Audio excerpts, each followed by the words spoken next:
being here. We'll start. So first I was going to give a lecture only on a limited point of the new amendment in the Stamp Act relating to the award. Now awards have to be stamped, but then I thought it is better to give you a basic of the Stamp Act, the Registration Act, and then deal with that topic. Though this is a very small portion of your conveyancing paper, it's a very important act. Maybe in exam you may be asked 1 or 2 questions on that, so it may not be important from the exam point of view. But in practice, as a solicitor, Stamp Act and registration are one of the most important acts, because in any transaction this will come. So taking that into account, first we'll deal with the Maharashtra Stamp Act as we have here. Now I'm going to go through some of the relevant definitions and sections in the Stamp Act first, explaining things. So first definition is chargeable. On what is the stamp duty chargeable? So chargeable means as applied to an instrument. Now mark the word instrument.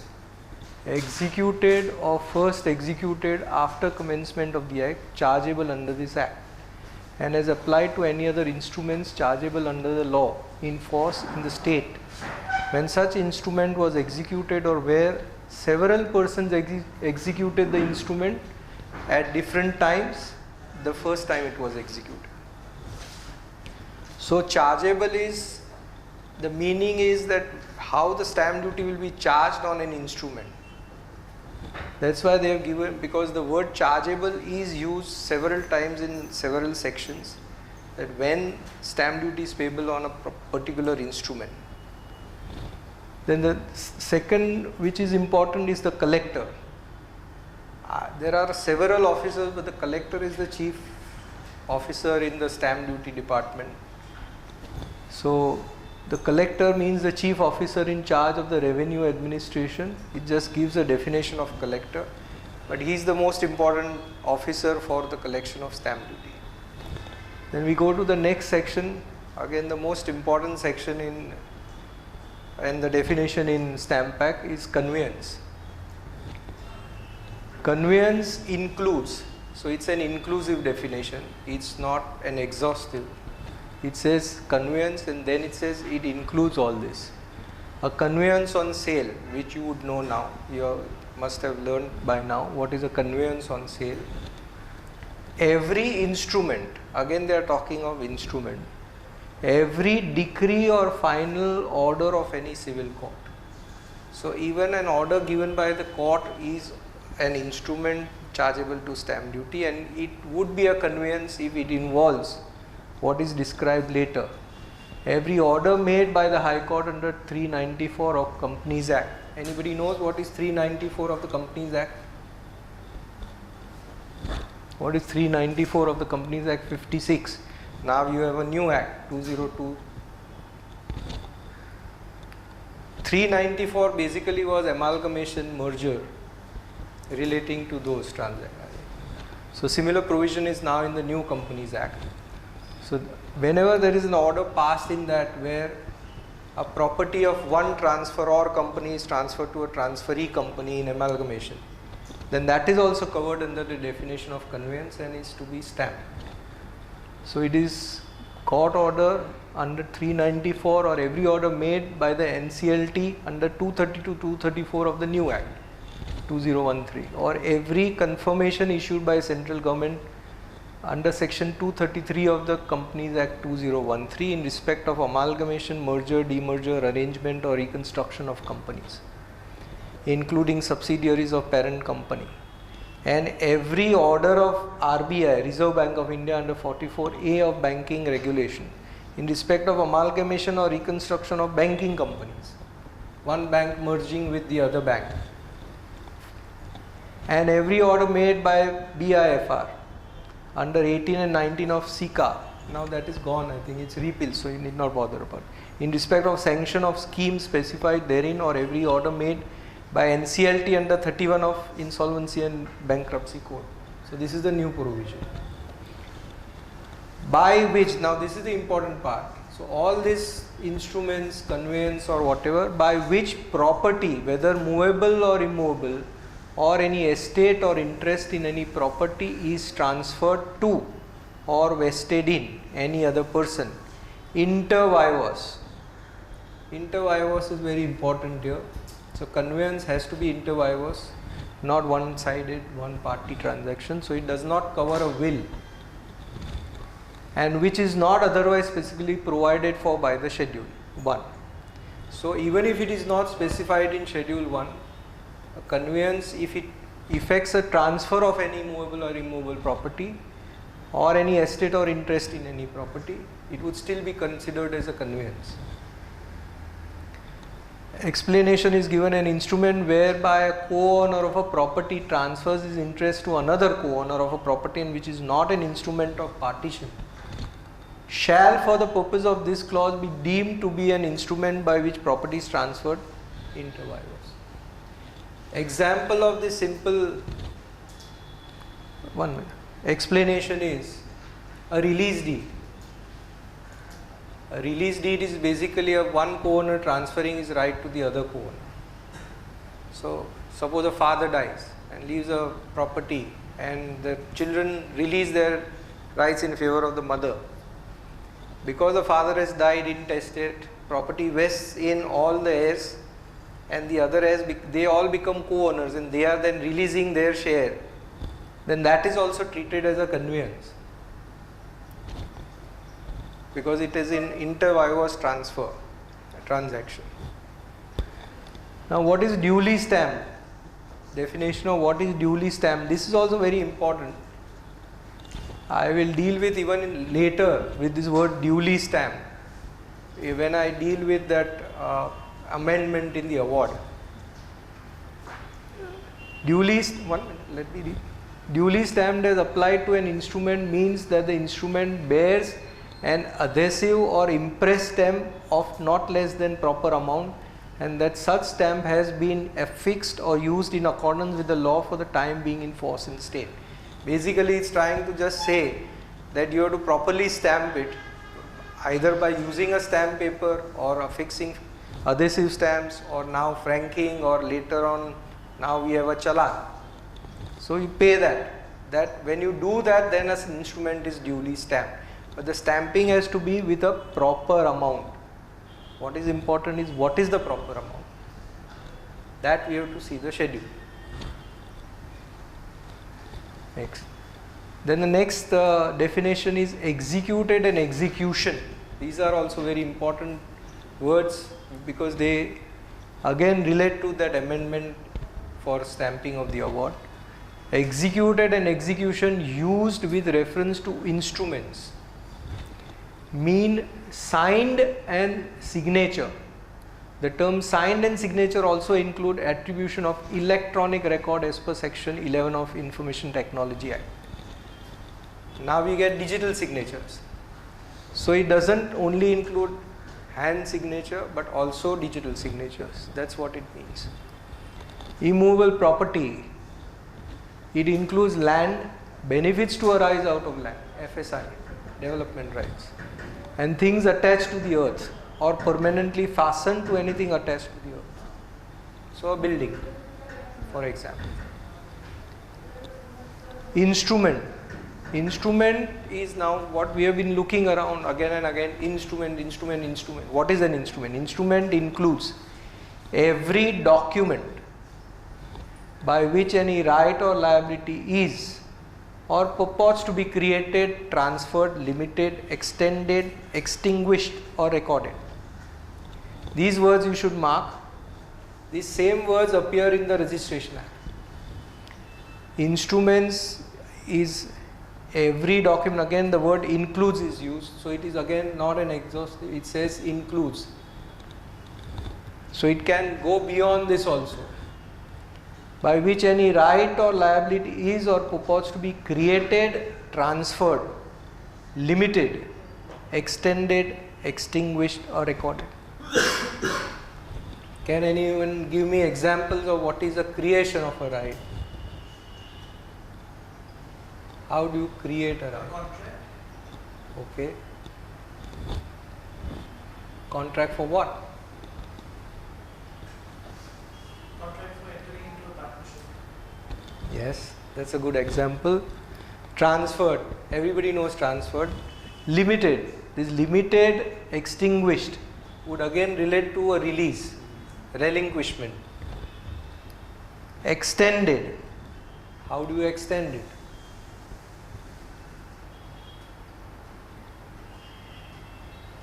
Extension of a leave-in license agreement or whatever, lease agreement, extension you do. So you are extending the term. So the leasehold rights are being extended that way. Recorded. If you record a family arrangement, memorandum of recording something, but does not include a bill of exchange. So these are exclusions now. Does not include bill of exchange, check, promissory note, bill of lading, letter of credit, policy of insurance, transfer of share, debenture, proxy and receipt. The term document also includes an electronic record as defined under so and so. So again, emails or any other electronic record will be included. Then there is instrument of gift, which is the next definition under 2LA. Gift you must have learned under the Transfer of Property Act. What is a gift? And the definition of gift. So instrument of gift is where a gift is of any immovable or immovable property. This is included later, but has not been made in writing. Any instrument recording, whether by way of declaration or otherwise, the making of acceptance of oral gift. So it does not only include a deed of gift which is recorded and transferred, but if you make, suppose there is a recording of a gift saying it's a movable property. I have given 10,000 rupees to my daughter for as a gift or gift, then that is just I have handed over to her a check. Now the gift has already taken place. I am just recording I have done it. Even that is covered. Includes where the gift is movable property but has not been made in writing, or any instrument recording, whether by way of declaration or otherwise, the making of acceptance of warranty. Then instrument of partition. I am referring to this because in many places this is excluded. This is a specific portion which has been excluded in many of the provisions of the Stamp Act, particularly certain schedules, that it does not include a partition. Even in the amendment of where the award has to be stamped, it is mentioned that it does not include a partition. So instrument of partition would be whereby co-owners of any property divide or agree to divide his property in severally and includes. Now don't get confused by the words that because it's a partition, it can only refer to a joint family, Hindu family property. There is no such thing as partition only of an HUF. Partition is a division of properties which are co-owned.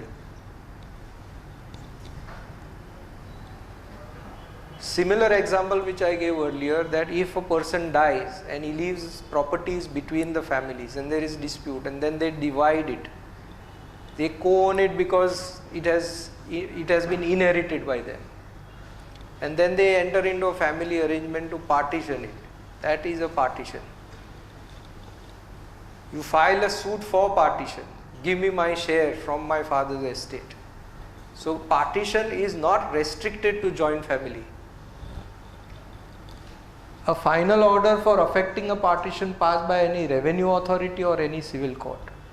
An award by an arbitration directing partition. Now there is always, I am going diversifying a little bit from the Stamp Act, but there is always a dispute that, look, what does this mean, an award by an arbitration directing partition? They say, oh, matters relating to will, intestacy, all that cannot go to arbitration. Yes, the court The arbitrator has no power to decide whether a will is genuine, will is not genuine, whether a person has died intestate or not. That they cannot. But once it has vested in the parties, they can always go for arbitration, that now look, we have dispute how to divide this. So that can go to arbitration, and that partition can take place by way of an award. When any partition is effected without executing any such instrument, any instrument or instruments signed by co-owners or in recording, whether by a declaration of such partition or otherwise, the terms of such partition amongst the co-owners. This is, I am referring to a family arrangement, where they mutually agree, will decide this way and then record it. Then we go to lease. Lease, everybody again, transfer of property knows what is lease. Means a lease of immovable or movable or both property, and includes also a patta, a kabuliyat, or other undertaking in writing not being a counterpart of a lease to cultivate, occupy or pay or deliver rent for immovable property. You all must have heard of the word, what they call in revenue terms, that there is a kul sitting on the property. So kul is a person who is cultivating the land and maybe has a lease, claiming a lease, all right. That comes from the word kabuliyat. Any instrument by which tolls of any descriptions are let. This is referring to, if you know that we have so many tolls around.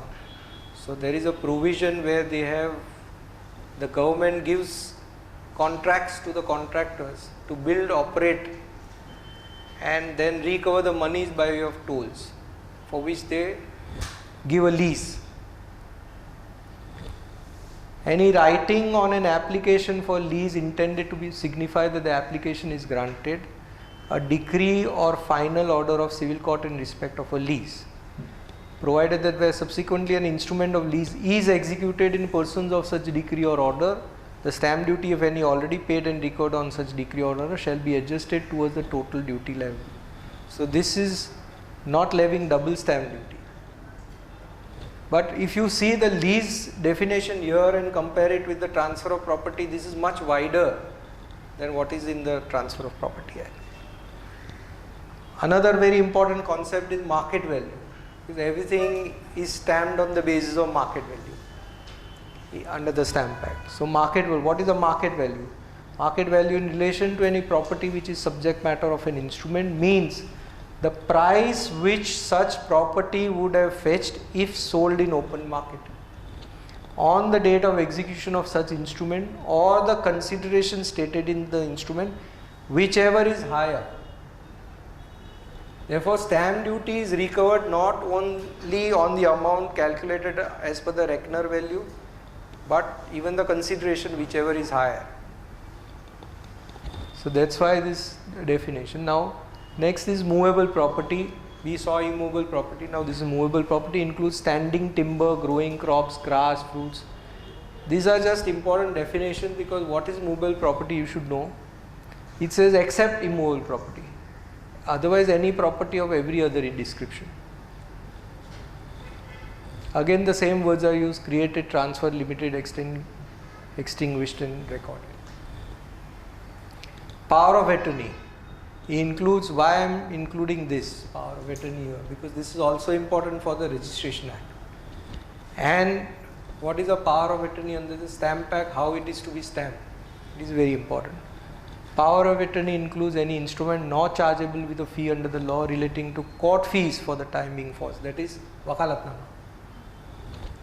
Empowering a specified person to act for and in the name of the person executing it, and includes an instrument by which a person, not being a person who is a legal practitioner, is authorized to appear on behalf of any party in any proceeding before any court, tribunal or authority. So if you give a power even to appear in court, but he is not a legal practitioner, it is to be stamped. This is a last section now. Now we are going to the main sections. Instruments chargeable. We saw the definition of instrument, we saw the definition of chargeable. Now this, if you see, subject to provision of this Act, exemptions contained in Schedule 1.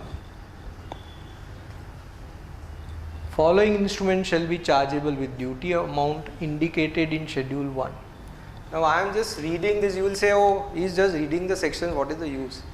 I am trying to point out and explain this section because ultimately I cannot go through every section. So I am going to only show you the important sections.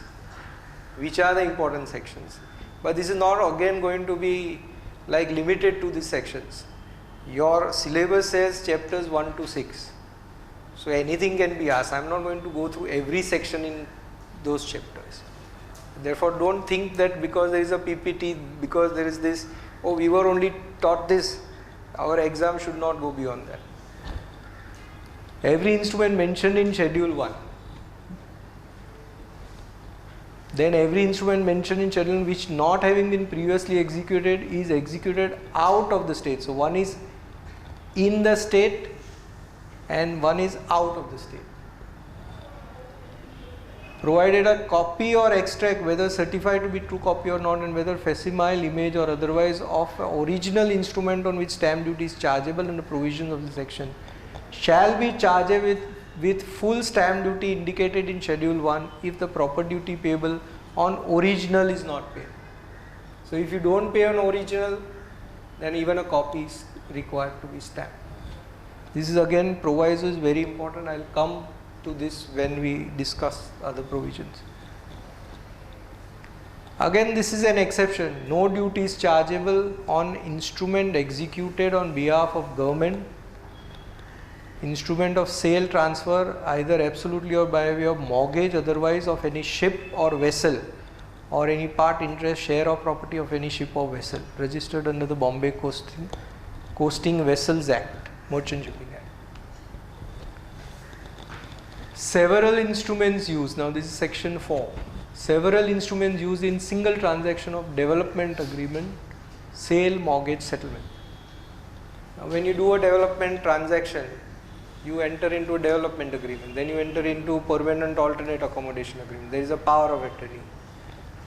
So many other documents, conveyance later. So then it says, where in the case of any development agreement, sale, mortgage or settlement, several instruments are employed for completing the transaction, the principal instrument only shall be chargeable with duty.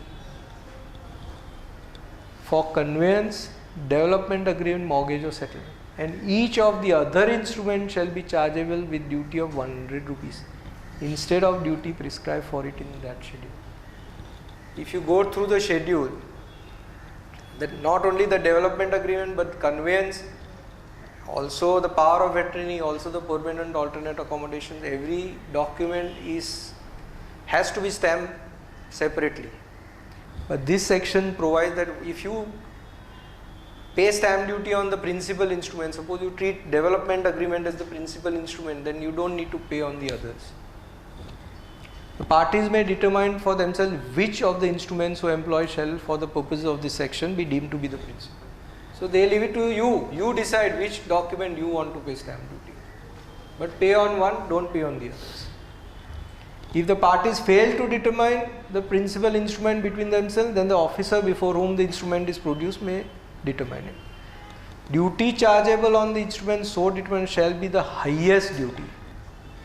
So you cannot then say, oh, I will now only treat my other, which is the lowest paid stamp duty document, as principal. No, it has to be the highest duty paid document. Next. Payment of higher duty in respect of certain instruments. Now this section deals with the instruments where sometimes certain higher duties are to be paid, notwithstanding any contained in 4 or 6 in any enactment on the principal or original instrument if you have paid the duty in accordance with the provision of this section. Duty chargeable on an instrument of sale, mortgage, settlement other than a principal instrument. Now see here that development agreement is not mentioned.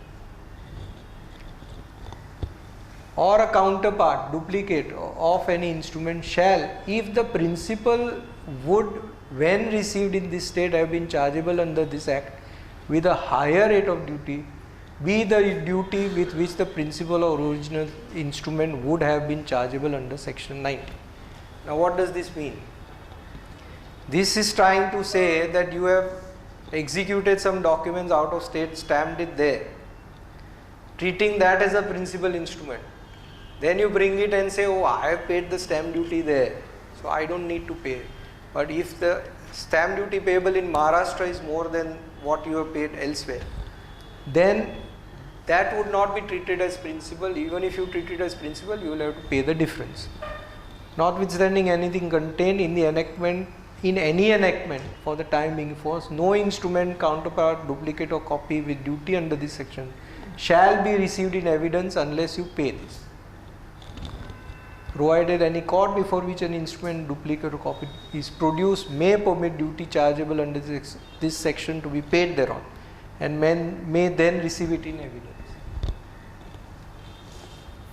Next. How do we pay the duties? How many know, have you ever paid duties? You all are working in some firms, you would know.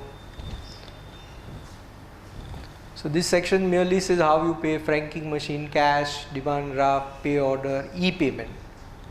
And this is the grass site where everyone is paying now. Instrument executed. Now these are the two important sections: if it is executed in state and if it is executed out of state. So all instruments chargeable with duty and executed by any person in this state shall be stamped before or at the time of execution, or immediately thereafter, or on the next working day following the day of execution. This is an inclusion later on. Everybody always pays it before, but you can also pay it on the next working day. It would not be invalid if you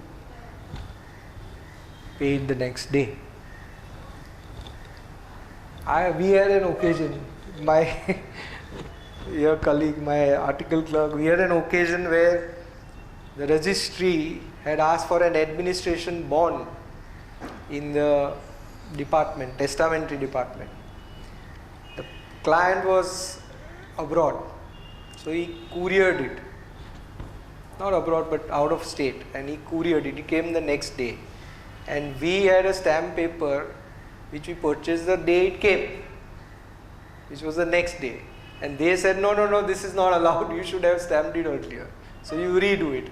And then I had to send this provision to that registry guy and say, no, I can pay it on the next working day, and then he accepted it. So if you know this, you can argue with them. Half of them don't know, so they say, okay, I'll make another one. This is the difference that we teach here, In solicitors, you learn all this. Everywhere else, nobody will know. But this is very important, next working day. Then, if you see this, instrument executed out of state. Every instrument chargeable with duty executed out of state may be stamped within 3 months after it has first been received in the state. It is 3 months time given. This refers to, when your clients are abroad and you are doing a deal here and they send you a power of attorney in favor of someone. They sign it and send it. Once it comes here, then you send it to the stamp office for registration. You get 3 months time to do that. It may not be abroad, it may be in Gujarat, it may be in West Bengal, anywhere. But you get this 3 months time to pay stamp duty on those documents. So first we saw that it is before, at the time, immediately thereafter, or next working day. Now here you get 3 months time.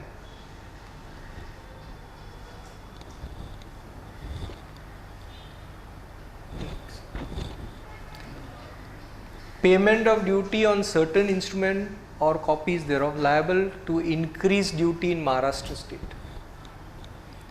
Where any instrument of nature described in Article 1 and relating to any property situated or to any matter or thing done or to be done in this state is executed out of the state, and subsequently such instrument or copy is received in the state, the amount of duty chargeable on such instrument or a copy of the instrument shall be the amount of duty chargeable under Schedule 1 on a document of like description executed in this state less the amount of duty, if any, already paid under the law in force in India on such instrument.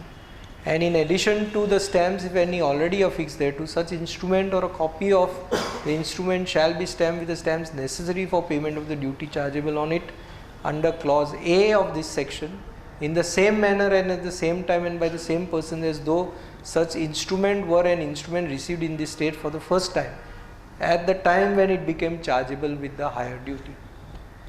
Now if you see this and then the word is and, so this is both together. This only explains that execution of the instrument out of state, more particularly that you, when you receive, you pay the difference. Don't pay the whole duty, you pay the difference. The provisions contained in B of the proviso of subsection 3 of section 32 shall apply to such instrument or a copy of instrument as if such were an instrument executed or first executed out of the state and first received in the state when it became chargeable to the higher duty.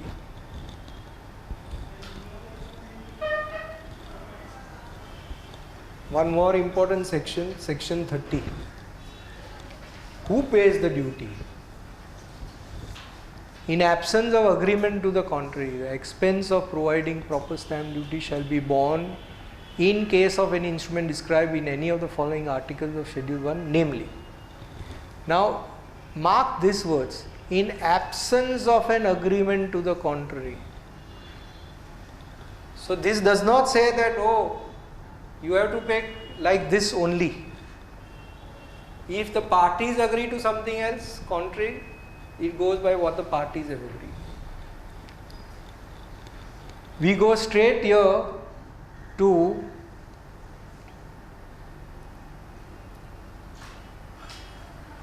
just go down.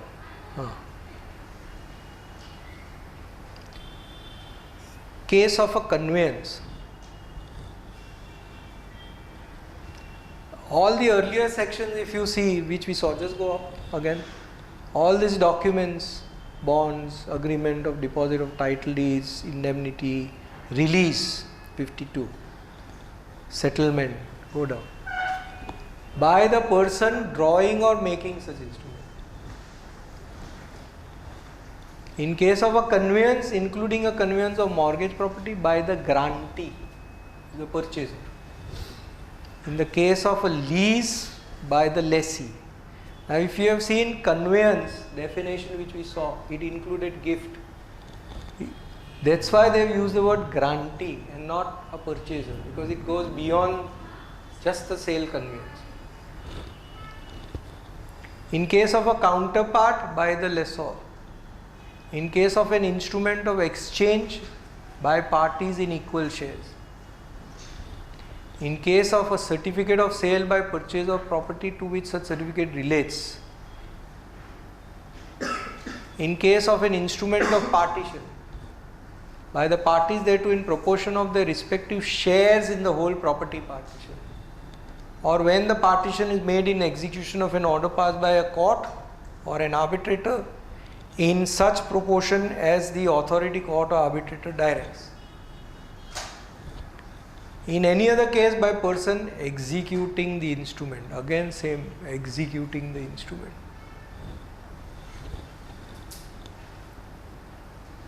Adjudication.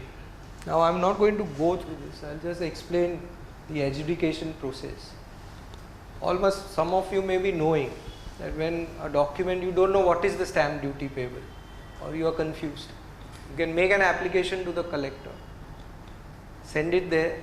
They will go through the documents. If they require any details, they will call for those details and then tell you this is the stamp payable, issue a demand notice, pay this, and then you have to pay that. This is the process explained here in section 31. It also says if you don't furnish the evidence or whatever, then inquiry. So this I am not going to go in detail, but you need to see. If the instrument is sent after execution, then the time taken by the collector to adjudicate upon it will have been there. Yeah, no, they will exclude that. They will exclude that. That is given when you can, that is in the next section, when you can. See, if you go down,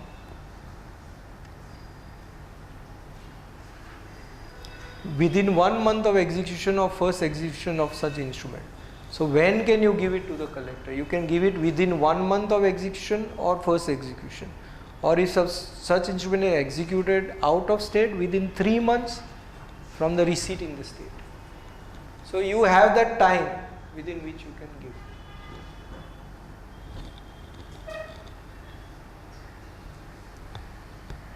Right? Next. Again, this section is also very long section, 32A, very important. What is undervalue? Which means proper stamp duty is not paid, there is some undervaluation. Then how the collector will deal with it. So keep this in mind, go through this section.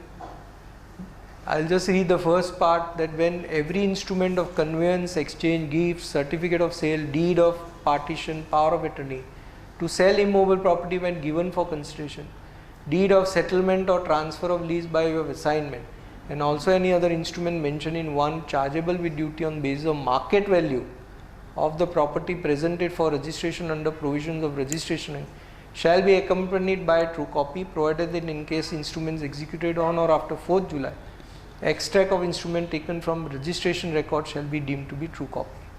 Any registering officer receiving such instrument for registration has reason to believe, on the basis of information available with him, that market value which is subject matter of instruments not been paid, he shall immediately after receiving refer it to collector for determination. So this gives an authority to the registration office to send it for adjudication. Nowadays they themselves do it. That authority has been given. So I am not going because we don't have that much time. So we will just, these are the provisions.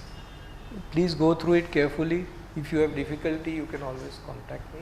But these are just provisions for relating to how adjudication is done. 31, 32, 32A, then 33, 32B is appeal provision if you are not aggrieved by what they determine. Then there is another appeal provision also. This is the appeal provision against that. Then revision under 32C. So then we come to instruments not duly stamped, impounding. This also is a very relevant now. Some judgment, Supreme Court judgment has come on this, which has created a havoc in arbitrations quite. Because many of the people have started raising issues with regard to the admissibility of the document if it is not stamped. Earlier also there were judgments, a 7-bench judgment of the Supreme Court which has now decided that even if arbitration agreement is not properly stamped, the court can still appoint an arbitrator under section 11. So if the main instrument, if there is an arbitration clause in that, and that instrument is also not stamped and there is an arbitration clause, the clause will be enforceable, though the remaining part of the document will not be enforceable.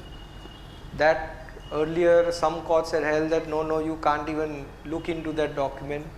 Some then came and said no, you can look into it, and finally with a 7-bench that issue is decided. No, you can appoint an arbitrator. Let the arbitrator then decide about the admissibility of that document in evidence.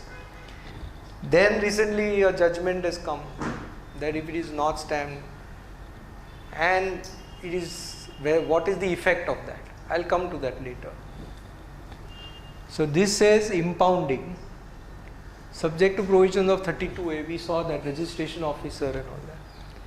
Having by law contract of consent of parties, authority to receive in evidence and every person in charge of public office except an officer of police or any other officer empowered by law to investigate offences under any law for the time in force, before whom any instrument chargeable in his opinion with duty is produced or comes in performance of his function, shall, if it is appears to him that such instrument is not duly stamped, impound the same irrespective of whether the instrument is or is not valid in law. This is again very important.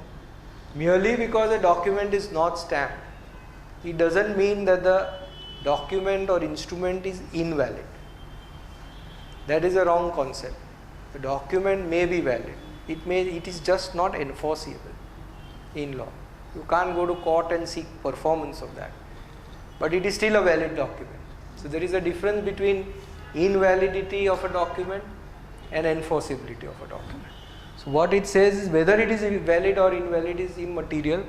If you find you are an officer, if you are an arbitrator, you are a court, and you find that there is a document which has come to you which you are adjudicating, it comes in evidence before you, and it is not properly stamped, then you must impound it and send it to the collector for adjudication.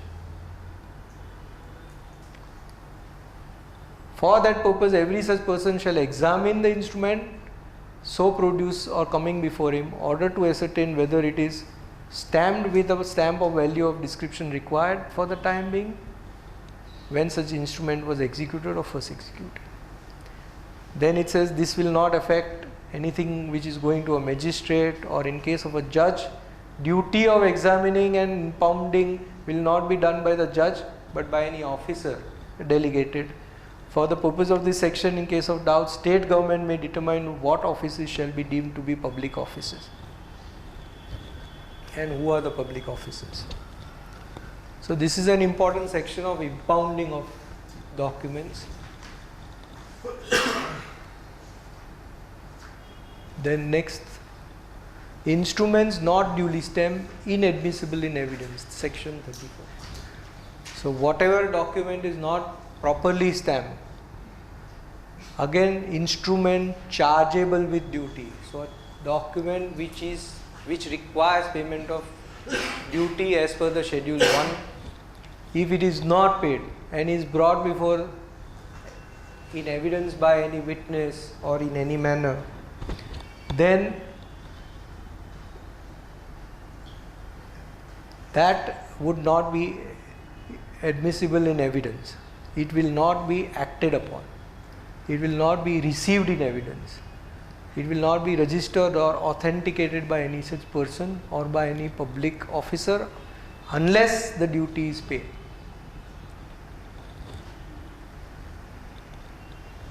Keep this in mind, because that award part what we are describing, that all, and the judgments which I am going to refer to, deals with this portion.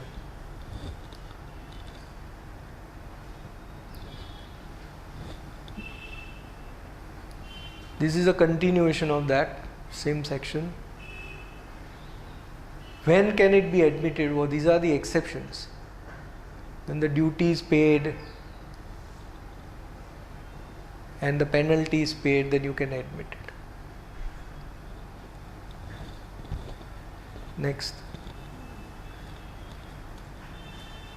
Now, we just saw that you cannot admit in evidence. But then what happens if somebody by mistake admits it? Where an instrument has been admitted in evidence, such admission shall not, except as provided in 58, be called in question at any stage of the same suit or proceeding on the ground that the instrument has not been duly stamped. Just an example, a document is not stamped, brought in evidence, witness brings it, other side consents, it is admitted. Marked in evidence, exhibit number given. Later on, the other party says, oh, I did not realize this, but this instrument was to be stamped, so you cannot admit it. It is inadmissible. So you cannot rely on it. This section says, no, sorry.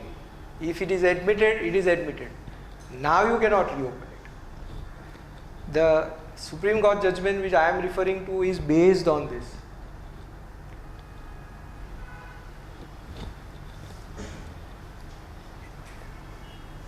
This is just the rules providing instruments based sufficient time, but improper discrimination, it may on payment of duty be certified as duly stamped. So this is that once adjudication is done and you send the document and you pay the duty what is demanded, then the collector will put a stamp that this is properly paid. So this is for that. Now these are the judgments which I was referring to. So this is a full bench, 4 judges bench Supreme Court judgment, which refers to that section 34 and 35. It refers to actually the Indian Stamp Act, which has similar provisions. Section 35 and 36, it refers to that. This is a 3 bench judgment. And they both said that once it is inadmissible, but once it is admitted, then you cannot reopen it.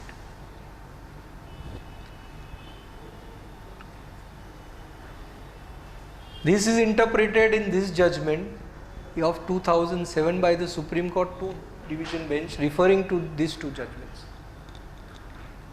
and saying that same thing, that look, once if it is admitted, then under 35 you cannot reopen it. Now recently in 2024 a new judgment has come of Justice Dipankar Datta bench, 2 judges again, which has not referred to this Shyamal Kumar,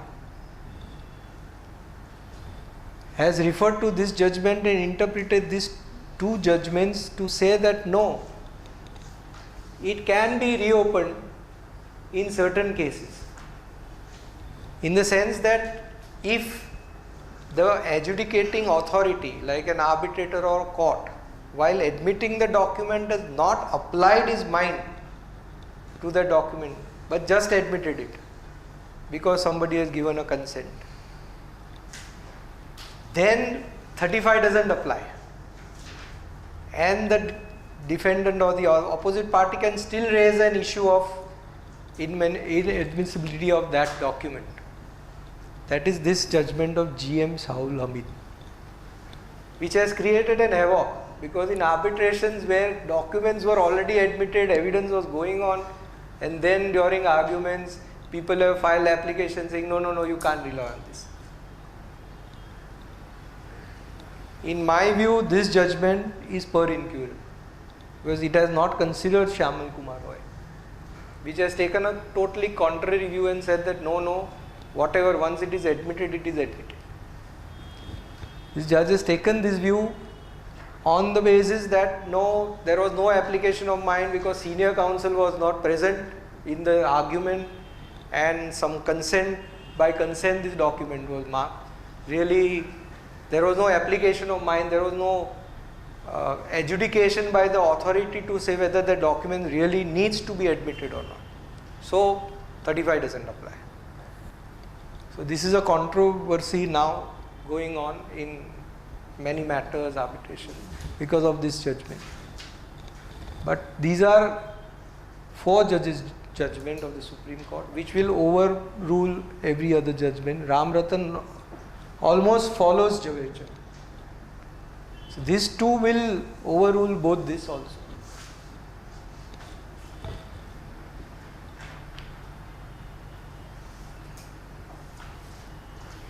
This is how the instruments, when impounded, how they are to be dealt with. It has to be sent to the collector, and then the collector will adjudicate it and find out what is the stamp duty, how much is paid, how much is not paid, and then give his own demand notice. This whole. The power of collector to stamp what is impounded.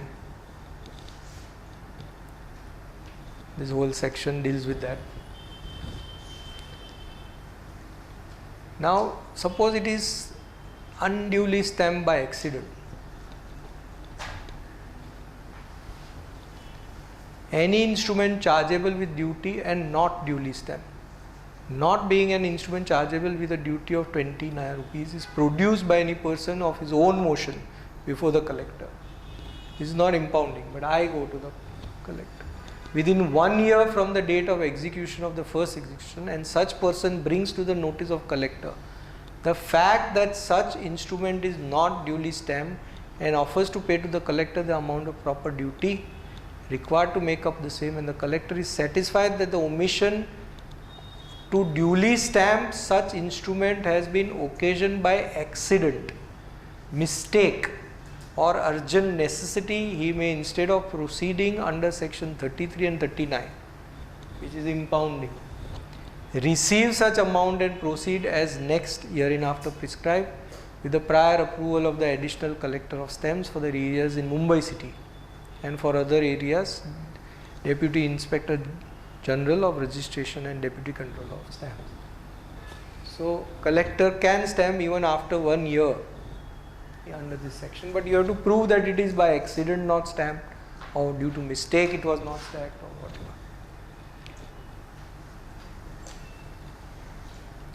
Now this I am dealing with 47 because suppose you have paid duty, transaction doesn't go through, or there is some mistake, or you have bought stamp papers which you don't require, then you get refund under the Stamp Act. So this section deals with refund of stamp duty.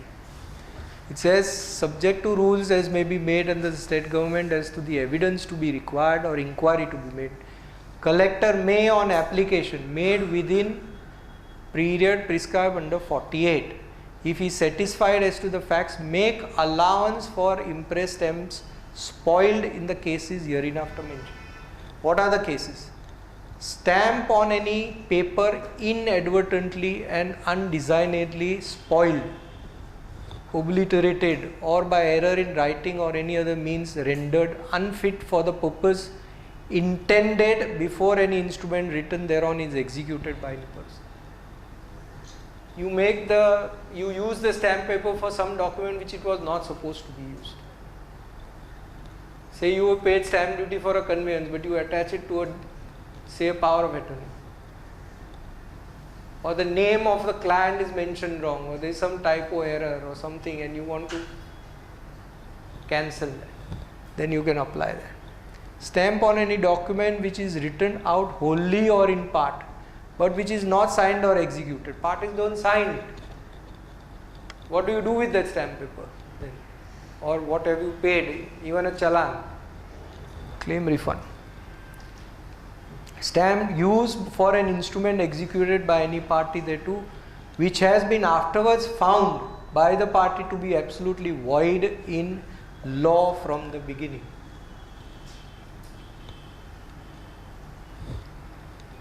Has been afterwards found by the court to be absolutely void from the beginning. Has afterwards found unfit by reason of any error or mistake therein for the purpose originally intended. By reason of death of any person by whom it is necessary that it should be executed without having executed the same, or of the refusal of such person to execute the same, cannot be completed so as to effect intended transaction in the form proposed. For want of execution thereof by some material party and his inability or refusal to sign the same is in fact incomplete and insufficient for the purpose of which it was intended. By reason of refusal of any person to act under the same, or to advance any money intended to be thereby secured, by the refusal or non-acceptance of any office thereby granted, totally fails of the intended purpose, becomes useless in consequence of transaction intended to be thereby effected by some other instrument. This is, some other instrument is executed, so that earlier instrument becomes useless. Is deficient in value and the transaction intended to be thereby effected had been effected by some other instrument between the same parties and bearing stamp of not less value. Is inadvertently or undesignedly spoiled, and in lieu whereof any other instrument made between the parties for the same purpose is executed and stamped. So these are the grounds on which you can get refund, provided that in case, please keep this in mind, this section, allowance, because I will be referring it to later. In case of an executed instrument, except that falling under 1A, no legal proceeding has been commenced in which the instrument could or would have been given or offered in evidence, and the instrument is given up to be cancelled and has been already given up to be cancelled. So all this 1A, when he says, they said there should not be any legal proceedings pending. You don't have to tender it in evidence. and you have got it cancelled or you have given it for cancellation. Certificate of collector under section 32, that full duty with which an instrument is charged has been paid, is an impress stamp within the meaning of this section. So not only stamp paper, not only that, but in adjudication, if that collector stamp is there on your document, even that bill you can get refund.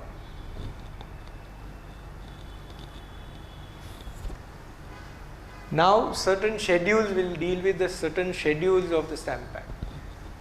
Affidavit, that is to say statement, that is 500 rupees. This has been recently increased from 100 to 500 in the new amendment. Next, agreement or its records or memorandum. Mark these words. Many people think that MOU is not an agreement and therefore it need not be stamped. It says memorandum of an agreement. So even an MOU is an agreement and it has to be stamped according to the Stamp Act. Now here we have various sections. We normally, if you are dealing with all this, you may be interested in looking at it. But we are mainly concerned with conveyance, immovable property. So we'll go straight to G.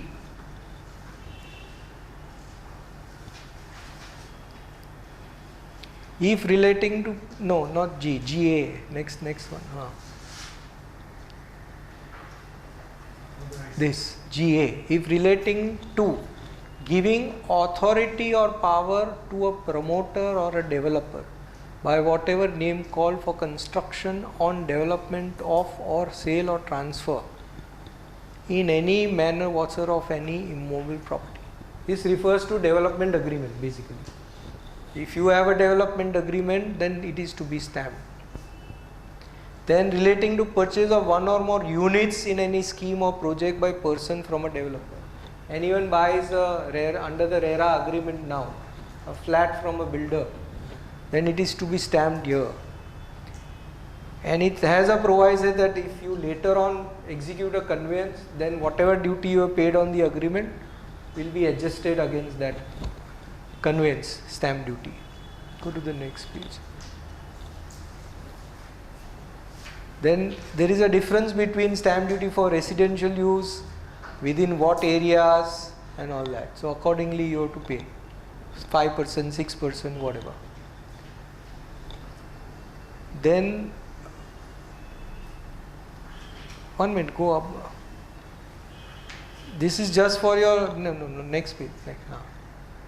Conferring exclusive rights of telecasting, broadcasting or exhibition. Some of you may be dealing with this telecasting of TV serials, this, that, somebody doing copyrights or whatever, then they have to keep this in mind. Advertisements. Specific performance by any person where value of contract exceeds 1 lakh. Assignment of copyright. Next.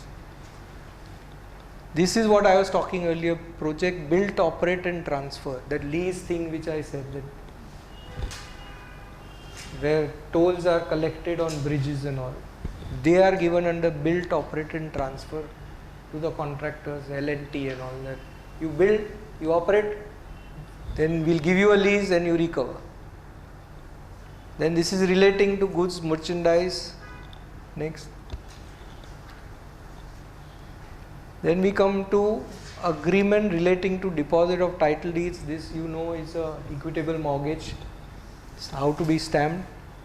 Next. I have specifically picked up these articles of clerkship because it's not there. But you all should know, you all have signed. Now it's 750 rupees.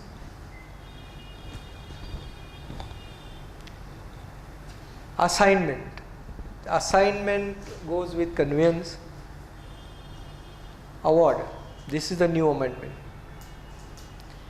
First it was only 500, which is here.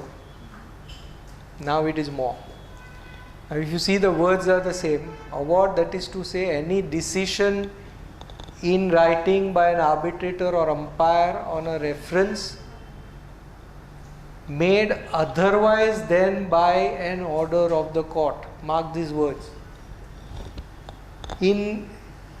So any decision of an arbitrator or umpire on a reference made otherwise than by an order of a court in the course of a suit,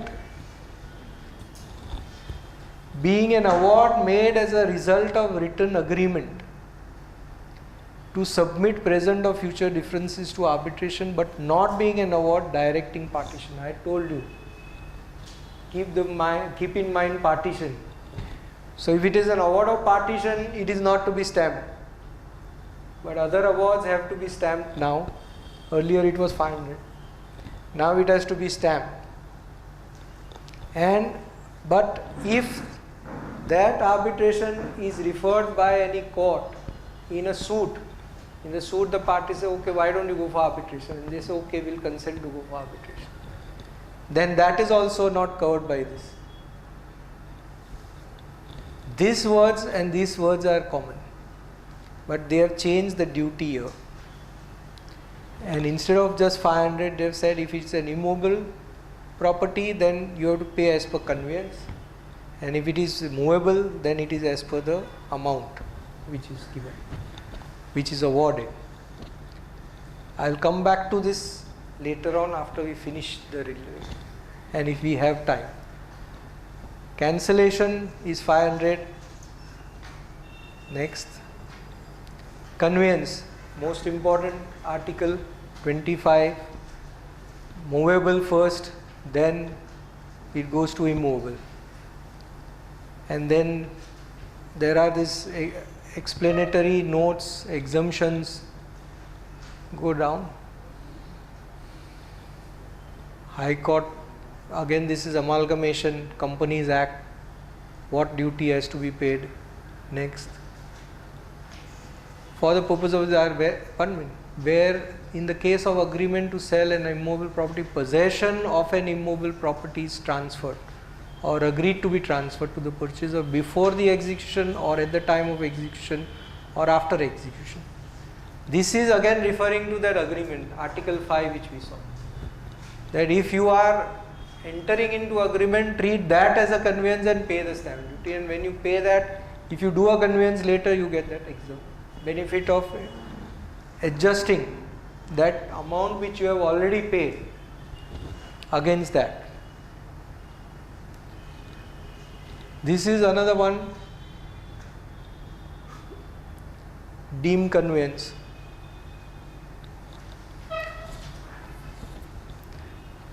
Then go to the next, counterpart or duplicate. That has to be stamped, again subject to 500 maximum. Exchange. Exchange is important. What is exchange? One property being exchanged for another. So there is no consideration in monetary consideration past, but just exchange of properties. Then you have to stamp on the market value of the property having the greatest value.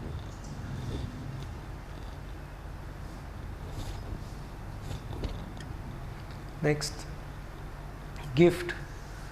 Gift, normally it is the same as conveyance, but if the property is gifted to a family member, now they have defined here husband, wife, brother or sister, or any lineal ascendant or descendant of the donor, not donee, then the amount will be 3%.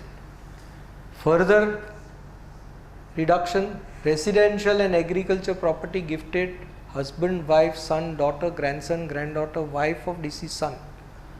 Amount of duty shall be rupees 200.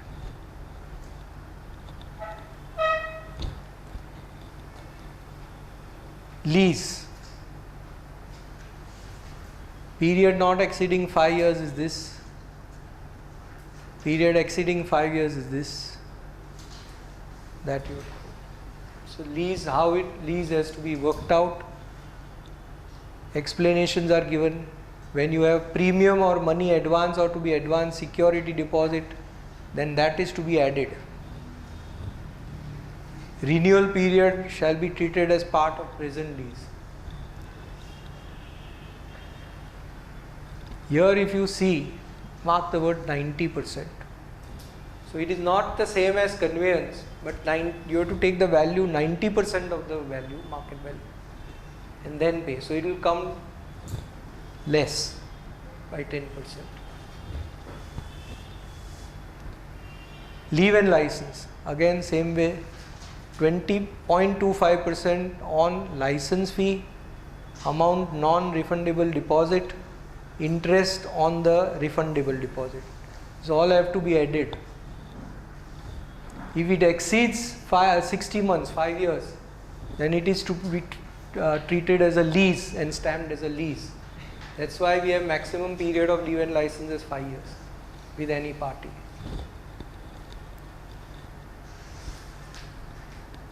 Mortgage deed, they have given how mortgage deed has to be stamped. We saw title deed stamping, this is mortgage deed. All this you should know because you have those articles here as a syllabus.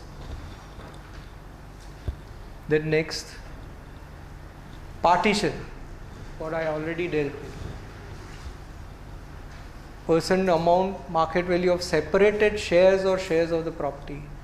Note, the largest share remaining after the property is partitioned, or if there are 2 or more shares of equal value and not smaller than any of the other shares, then one of such equal shares shall be deemed to be that from which the other shares are separated. How do you explain this? You have 5 properties and it is to be divided between 5 people. If each one is getting one property, you see which has the highest value. That you have to separate. Amount of market value of the separated share or shares of the property. Largest share remaining after the property is partitioned or shall be deemed to be that from which the other shares are separated. So the larger property is separated and the others are given. If it is equal, then any one. Provided that when an instrument of partition containing an agreement to divide property in severally is executed and a partition is effected pursuant to such agreement, this is the same as the conveyance and the agreement. If you do an agreement to partition and then do a partition, then you get that benefit of adjusting what stamp duty you paid. Again, agricultural land, it will be 100 rupees.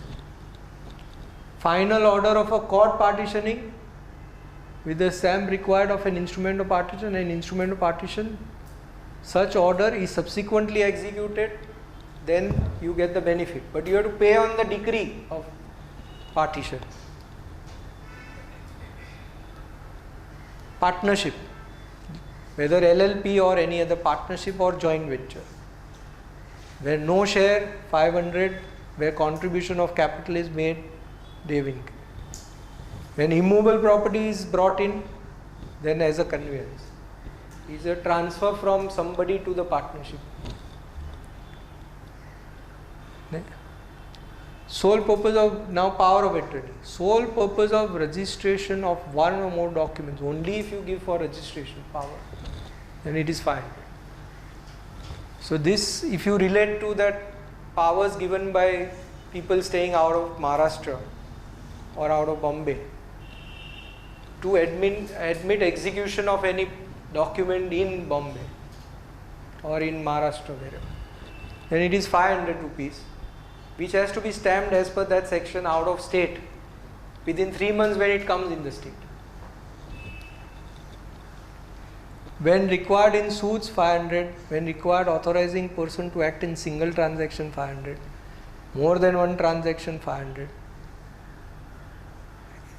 Again 500. Everything is 500 until you come to given for consideration and authorizing to sell an immovable property. The moment you give it for sale, it has to be stamped as a conveyance. Now if it is given without any consideration and without showing any consideration, if it is given to father, mother, brother, sister, wife, husband, daughter, son, grandson, granddaughter, or father, mother, brother, or sister of the spouse of these people, then it is fine. So this is a exception to this above. This.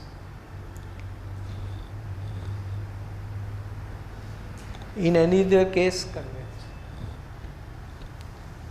Reconveyance of mortgage is again 500 because you already paid on the mortgage. Release, as I explained to you, release, they have again, normally it is same duty as a conveyance because they treat the release as a transfer, extinguishment of a right, limiting your right or whatever. But if it is an ancestral property, is executed by or in favor of brother or sister, children of renouncer's parents, or son or daughter, or son of predeceased son, or daughter of predeceased son, or father or mother, or spouse of the renouncer, or the legal heirs of the above relations. This is very important. So it covers a large portion here. Legal heirs of all of this are also included. Without consideration in any form, then it is 500. Sometimes that person who has died, he may not have left any descendants. Then it goes to his brother or sisters. Then it goes to they are not there, so it goes to their children or whatever. Because they are legal heirs of the brother and sister. So even those release are covered and you pay just 500. Many a time the registration office, stamp office says, no, this should be treated as a gift and you pay full stamp duty. You need to explain them that no, this is covered. You have to see the relation. Next.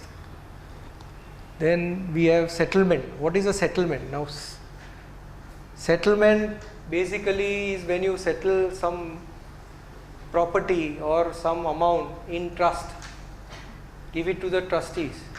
That is what it is. The settlement is for religious or charitable purpose, then it is 2%. When it is other case, conveyance.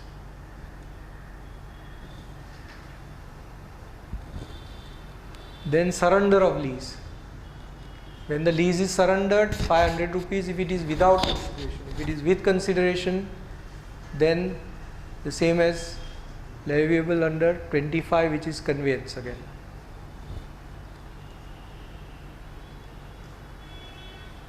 Here they have clarified that when it is return of money paid as advance on security deposit by lessee to lessor, that shall not be treated as consideration.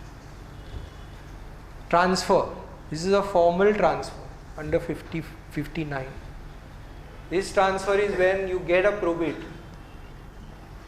and you have to transfer the property from an executor to the beneficiary, or when you have a trust, private family trust, and the trustees have to transfer to the beneficiaries.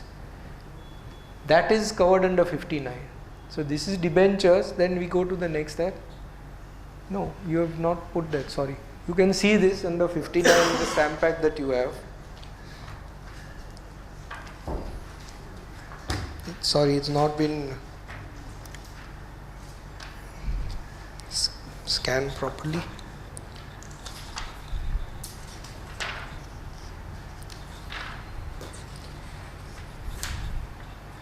So it says here, of any property, of any trust property without consideration from one trustee to another trustee or from a trustee to a beneficiary, and it's 500 rupees. So these are some questions which might be asked to you in your exam. Draft a deed of transfer, it's a very small document, and what will be the stamp duty on that? Or what is the procedure after obtaining probate? So that is the transfer. This is transfer of lease covered by the same assignment of lease, where tripartite agreements are made between landlord, outgoing tenant and incoming tenant. Trust. This is again the same as settlement. Religious trust 2% and same duty as a conveyance.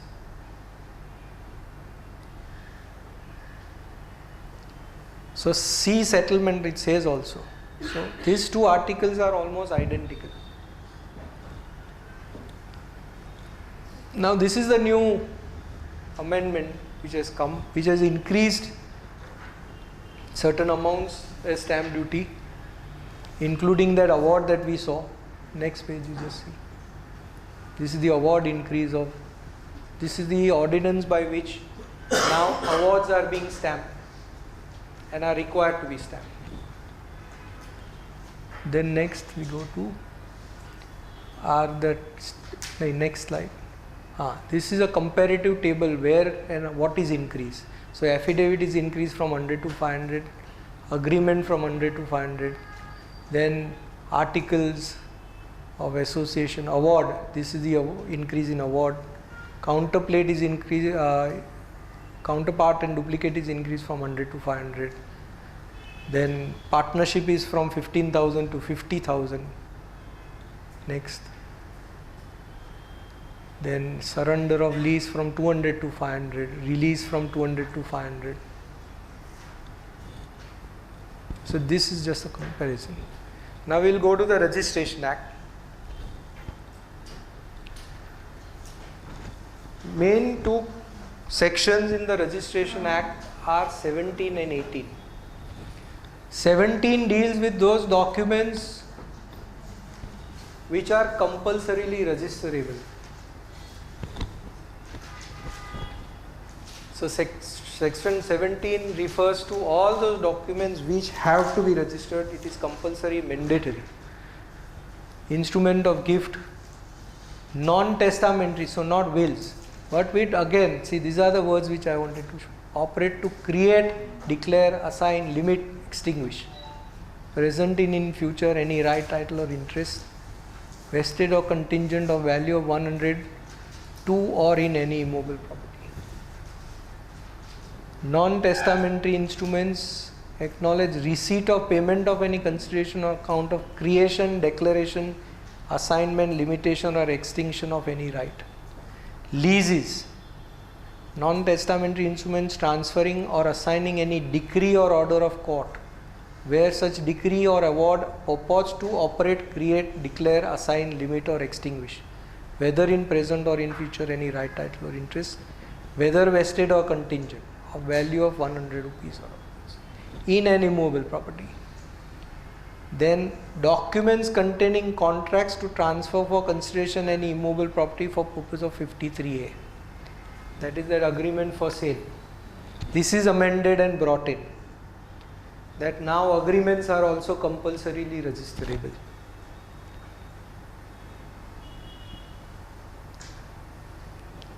Then it doesn't include composition deed or these other instruments which are mentioned. These are exclusions. So this is an important section, that these are all compulsorily registerable documents. Then we go to the next section, which is 18, which says which are voluntary.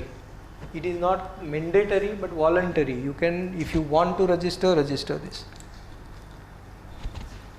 Documents of which registration is optional. Instruments other than instruments of gifts and wills, which purport to operate to or create, declare, assign, limit or extinguish, whether in present or in future any right, title or interest, whether vested or contingent, to or in any immobile property. Instrument acknowledging, it should be actually movable property. There is an error I think here in printing. It should be movable property, not immovable.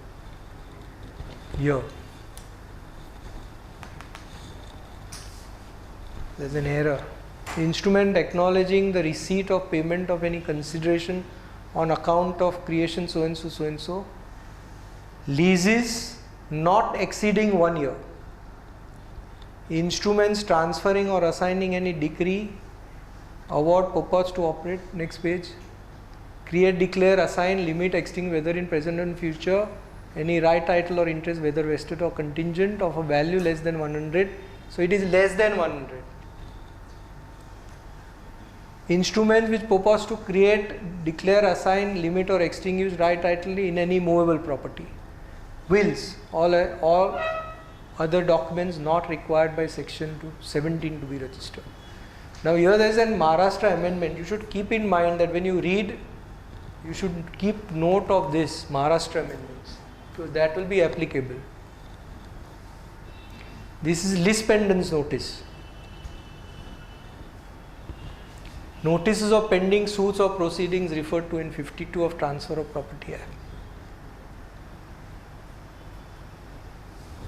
You have a, I think, question, you get questions on lis pendens, draft a lis pendens notice, or what is a lis pendens notice. So this is lis pendens, that there is a pending suit and anything you do with the property will be subject to the outcome of that suit. That is not compulsory to be registered, but it is voluntarily you can register it. We go to the next section, which is 21. What is to be annexed to the documents when you register? A non-testamentary document relating to immobile property shall be accepted for registration unless it contains a description of property sufficient. So it says no non-testamentary document shall be accepted. So they will not accept it unless you describe the property which can identify it. Houses in towns, description, north side what is there, west side what is there, south side what is there, cadastral survey number. Other houses, lands shall be described in the name, territorial division. You have in Bombay lot of divisions, Malabar division, Colaba division, Fort division. Superficial contents, roads. No non-testamentary document containing a map or a plan of an property comprised therein shall be accepted unless it is accompanied by a true copy of a map or plan. In case such property is situated in several districts by such number of true copies of a map. Again Maharashtra amendment in that.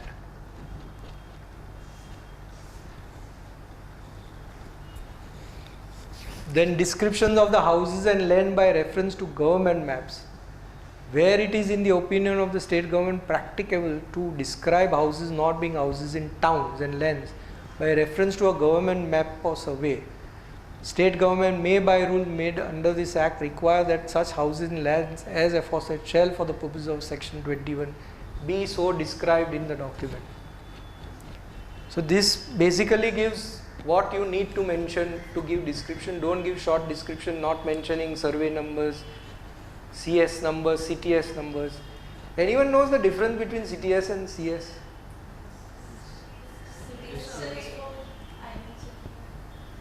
Yeah, go ahead. Yes. Suburbs, correct. A lot of people make mistake in writing CTS even in Bombay and then saying village so and so. So there they are villages. So it is CTS with the village and here it is divisions.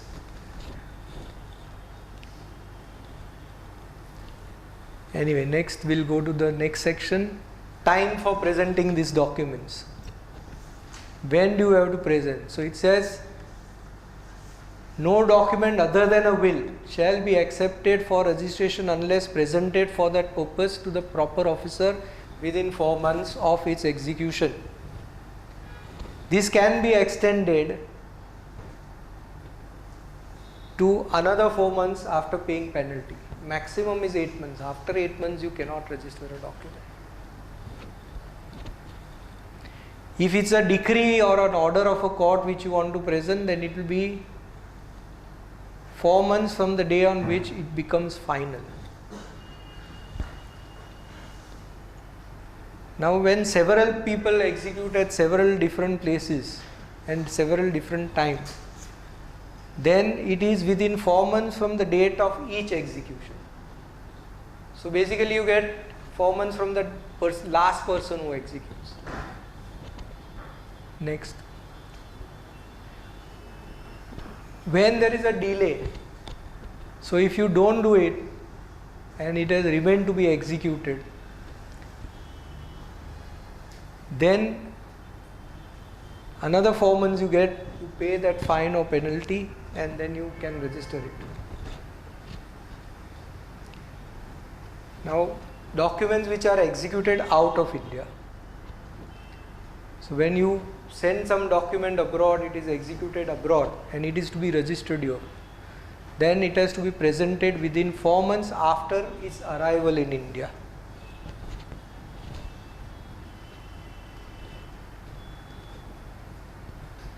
Next, place, where do you register? Now here there is a new amendment, recent amendment. There is a new amendment which has come, we'll show you that also. Earlier it was that it would be registered within the sub-district where the property is situated. It says, now this is the new amendment. It says that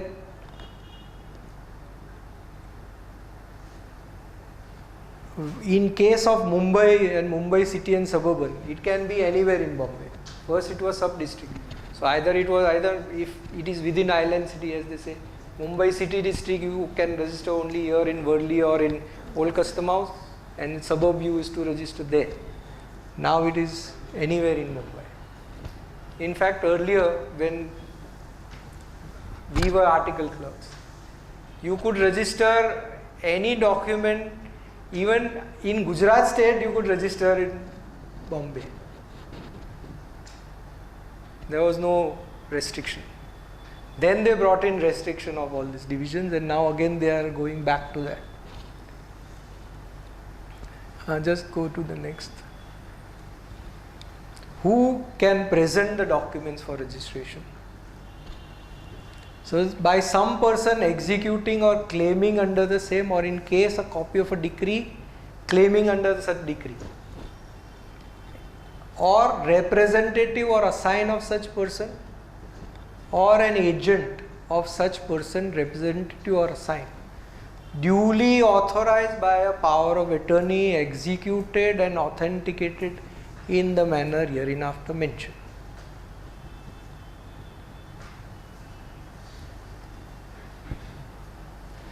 This is very important, agent. We will see that under 32A. 32A is now photographs, which has become compulsory. Like agreements have become compulsory, photographs to be affixed, and fingerprints. This amendment also came, if you see, 2001.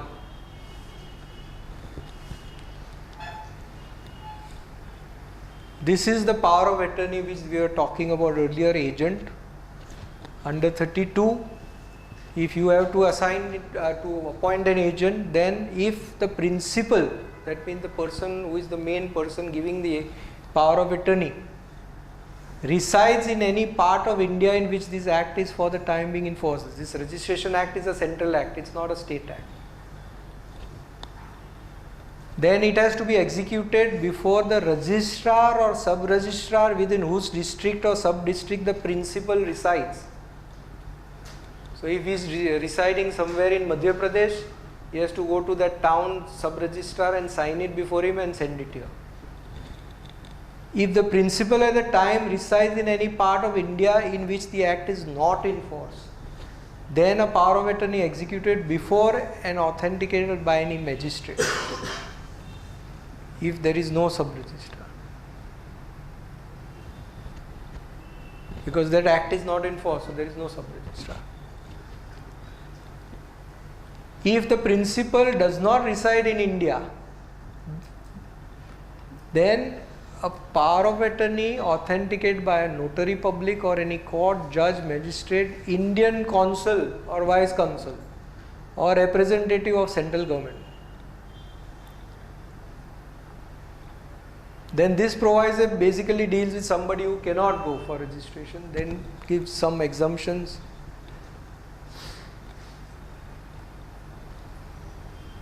So this power of attorney is for that abroad persons coming from abroad. If they are sending the power, they must sign. Now here they are insisting on Indian consul in Bombay. But actually it can also be signed before a notary or anybody, but they insist on Indian consul. Here it says if they can't come, the registrar will go home to sign. Next, Then what is the effect of registration or non-registration? Same as in Stamp Act, it is inadmissible in evidence. Next.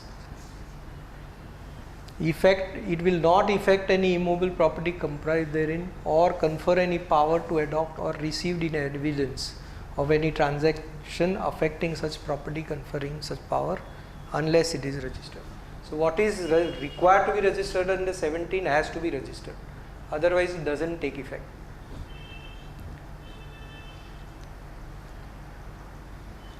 These are different types of books. A lot of people get confused. What is index 2? Many of them think that index 2 is a property record, record of right. Index 2, अरे हमने index 2 दिया, मेरा नाम है ऊपर. No, index. What is an index? Index is like an index in a book. There are 4 registers which they have to maintain, and for these 4 registers there are indexes. So we'll come to that. Now see what are the 4 registers. Register of non-testamentary documents relating to immovable property. Record of reasons for refusal to register. They have to give reasons if they don't want to register. For that there is another book, book 2. Register of wills and authorities to adopt. So adoption deed or whatever, or wills. They are book 3. Then any other documents like a family arrangement or a declaration, undertaking, which is not compulsorily registrable, that goes in book 4. Then register of deposit of wills. Now there is a difference between deposit of will and registering a will. Registering a will is under 18 a separate, that you go and register the document. Deposit is you actually give it to the registration office and say you safeguard it, you keep it with you. And when you file when the person dies, they don't give it to you in hand. You have to go and file a testamentary petition and then issue a direction, subpoena it's called, subpoena to the registration office that you send the original will to the High Court. So that is what is register of deposit of wills. Now nobody does that. They don't trust the registration office. It gets lost. So these are the 5 registers. Then Maharashtra amendment is of course there in that.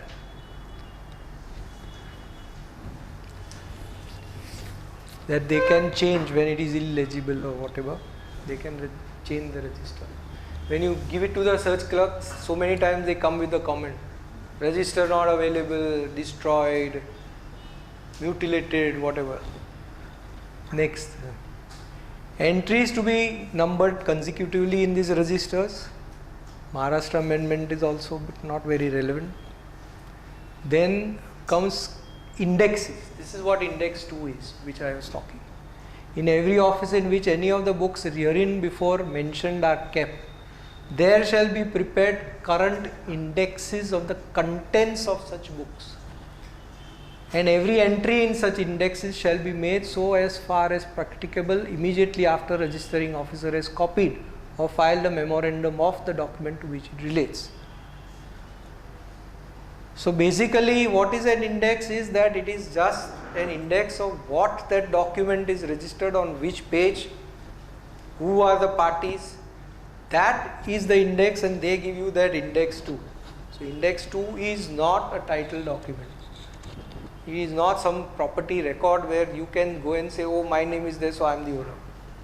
This is just index showing that on this page of this book, this document in the name of this parties at serial number so and so is registered.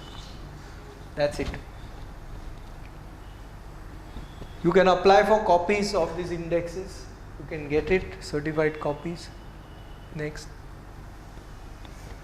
So these are the same. Index 1 shall contain the names and editions of all persons executing and all persons claiming under every document entered.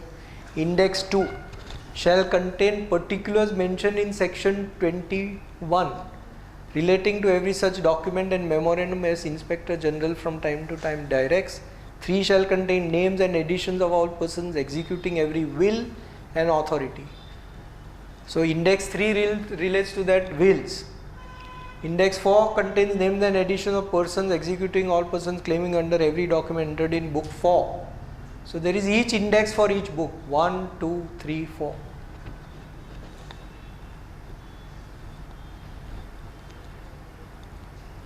Next. Yeah, that's it. This amendment in the has created a lot of doubts and confusion. What they have sought to now do is stamp the award, but they have not specified who has to stamp it. We have gone through the stamp act provisions. Who is the person who has to stamp it? If you see that sections again, it doesn't say anywhere that the award is to be signed, is to be stamped by a claimant or a respondent. It only benefit that you can think of is contract to the contrary, which we read. So if you go and when you go to an arbitrator and the arbitrator from beginning says that look, now award is to be stamped, and you will pay half, whatever, there is a contract, fine. But otherwise if it is not, there is no contract, then how it is, whose responsibility to pay that stamp duty? That is not mentioned anywhere. Is it the responsibility of the arbitrator to pay it? Because he is the executant of the award. It says in any other case, the executant. He is the executant. He is the one signing. Is it his responsibility to pay it? Then it says you have to pay before or at the time or one day after. He gives an award for 500 crores. Do you expect that the arbitrator will shell out 50 lakh rupees to pay stamp duty? So does he have to wait and see, okay, I am giving this award. Tell the claimant, look, I am giving you this award. Give me 50 lakhs rupees to pay. That will be against his principles. He cannot disclose his mind before disclosing the award or signing the award. So what does he do?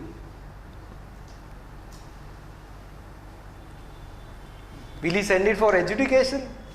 1 month. Can he direct the parties that you pay? Under what provision?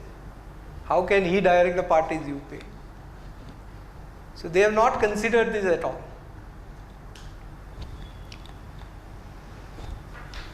In one of the sections, if you see the definition of conveyance again, I will go to it. If you have the book, you can also have a look at it. In conveyance, it says includes the last portion 3, every decree or final order of any civil court. Award is also having the effect of a decree or order of a court. Will it fall under this conveyance? If it falls under this, then conveyance says that it is the grantee who has to pay. But then the award is not necessarily for immovable property. It can be for monetary consideration. What happens if he grants some claim to the claimant and some to the counterclaimer? Who pays what?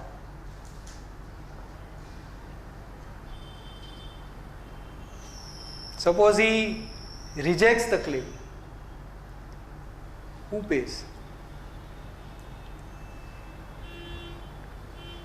He awards costs, he awards interest. Is stamp duty on that also payable? According to this amendment, yes. Go up in this amendment. Where are you? That's schedule award. It says amount granted in award does not exceed so and so, so and so, so and so.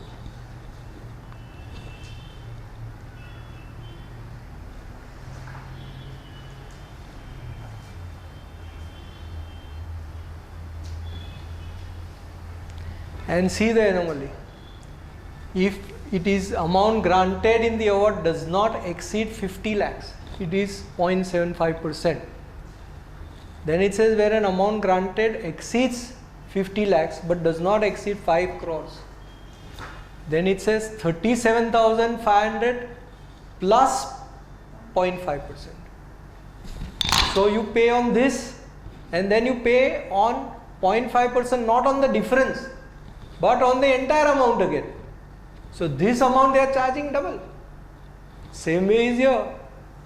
2 lakhs 62,500 plus 0.25% of the amount granted in the award.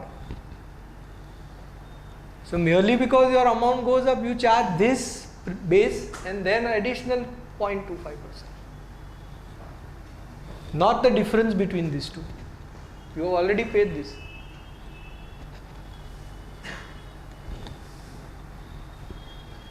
So this is, but it is a provision. Questions have also arisen that by the time this amendment came, this amendment is effective on 14th October 2024.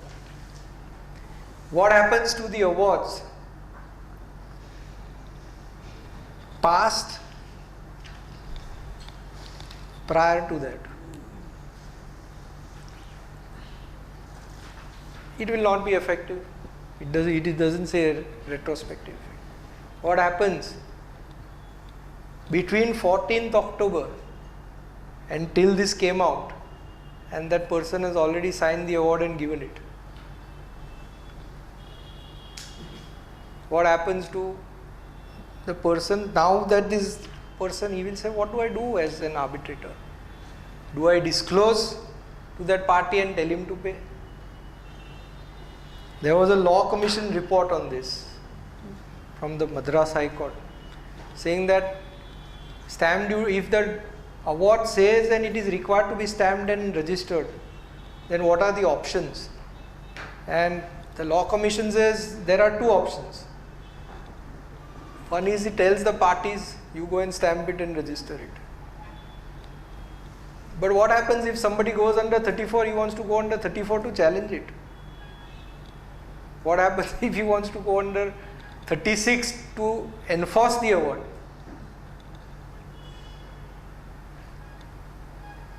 So what do I do as an arbitrator? I just give the award copies and say, look, I have the award here, this is the award.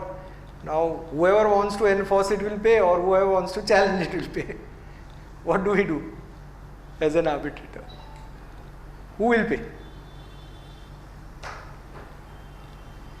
Other option is out of state. I go out of state, sign the award. So it is not executed in Bombay, so stamp duty is not payable. I pay the Gujarat stamp duty. I pay some other state stamp duty where I am out. And then when it is brought in for enforcement or execution, they get 3 months to pay. Let them pay. So this amendment has no clarifications. All that they should have done in that, if they really wanted to stamp it, all that they should have said is add it to the definition of conveyance in addition to court order an award passed by an arbitrator. That would have solved instead of making all this. If you again see the amendment, just go down to that award part. Award to say any decision in writing by an arbitrator or umpire on a reference made otherwise than by an order of the court. Why that exception? It was there earlier, so it's continuing.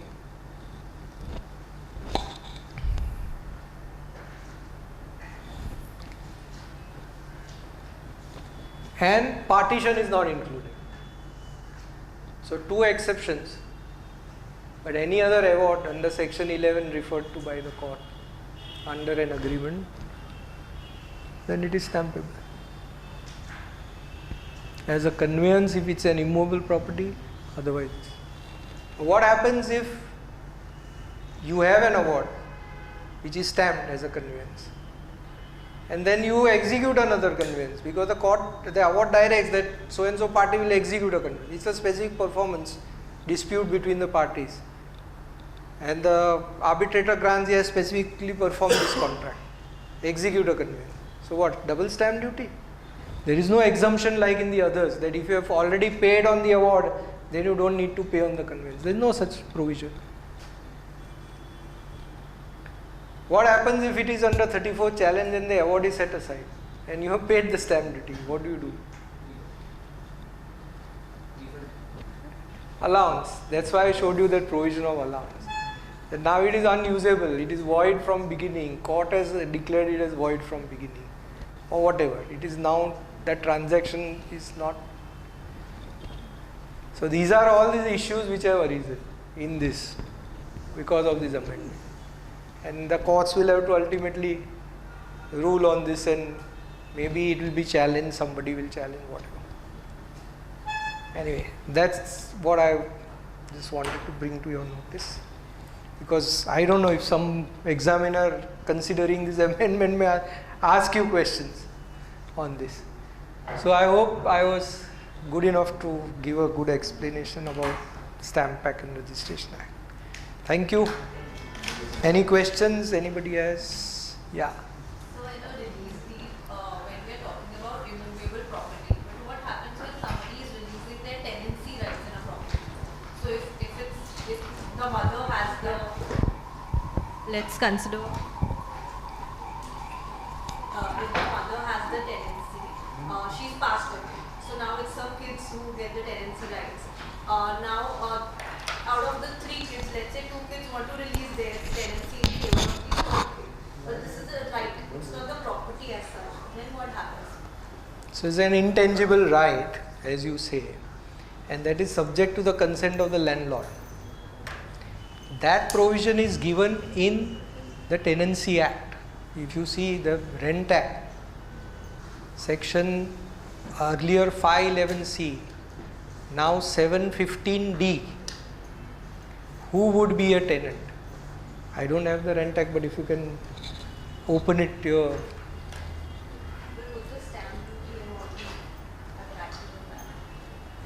There is no requirement for any document. There, the stamp duty will be on a tenancy agreement, lease, because the landlord will have to accept you as a tenant and execute an agreement between landlord and you as a tenant. So there will be a tenancy agreement. There is no transfer of tenancy because the person who had the tenancy right has died. So there can't be an inter vivos transfer.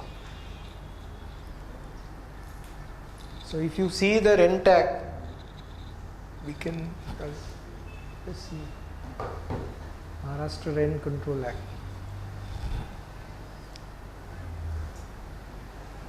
That is also part of your syllabus, Rent Act. Yeah, section 7, go to 7.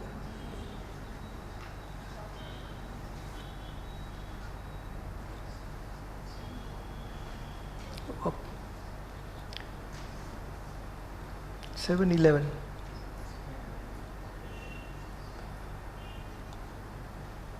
No, this is definitions. What are you saying?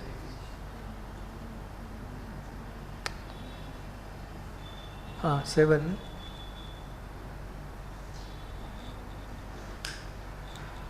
Go to 11. 15, sorry, not 11, 15. No, section 715. 715.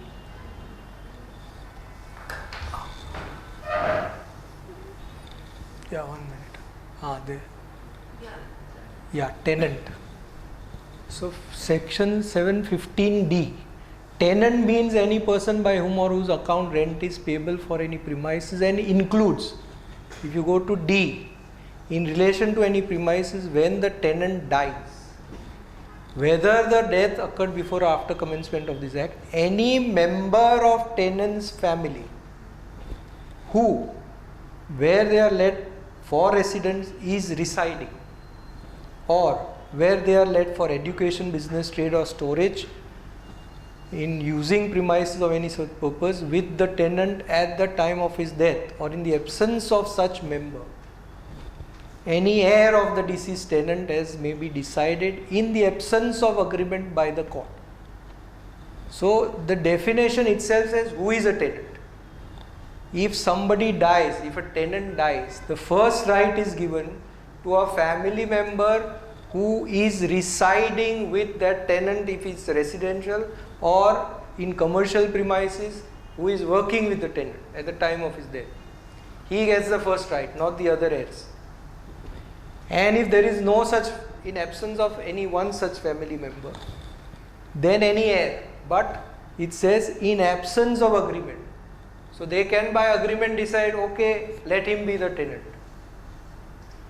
So they just need to give an affidavit or a declaration to the landlord that we all agree that he will be the tenant in our place.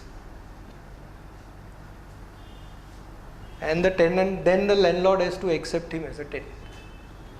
But if there is no such agreement, then the court will decide who will be the tenant. You have to go to court for a declaration who will be the tenant.